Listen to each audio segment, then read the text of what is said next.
Se mettre à la hauteur d'enfant, selon vous, ça veut dire quoi, hauteur d'enfant, clairement ? Oui, alors c'est pas, encore une fois, c'est pas selon moi, c'est un terme suédois que j'ai traduit. En fait, la hauteur d'enfant, c'est quand nous, adultes, nous allons faire tout notre possible pour nous mettre dans les baskets des enfants, pour les comprendre selon leurs propres conditions, depuis notre position d'adulte. Donc ça restera une position d'adulte.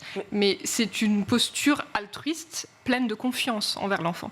Mais alors, quand vous dites ça, pardon, hein, mais moi-même étant parent, j'ai l'impression que moi-même j'ai cette démarche-là et pour autant, je n'ai pas les codes et l'enseignement que vous avez à ce sujet-là. Se mettre à hauteur d'enfant, c'est parce que vous faites vous en tant que maman aussi et en tant aussi que psychologue, clinicienne Valérie Lévy. C'est-à-dire que je ne l'ai pas forcément envisagé comme ça, d'être bienveillant, d'être à l'écoute de l'enfant, bien entendu. Quand vous parlez de posture et qu'il s'agissait tout à l'heure de ne plus punir, déjà là, on a peut-être un petit désaccord, puisque en fait, dans l'éducation positive, on va dire, en fait, on va mettre finalement sur la même ligne, sur tous les extraits que j'ai vus sur l'éducation positive, on va mettre sévices, injures, humiliation, punition sur la même ligne.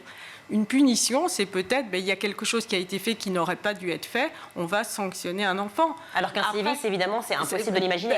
Bien sûr, c'est impossible de l'imaginer. Donc entre une fessée, une violence physique et une punition qui peut être juste de signifier à l'enfant que ça n'est pas possible, ce n'est pas du même registre. Et c'est écrit sur la même ligne, en fait.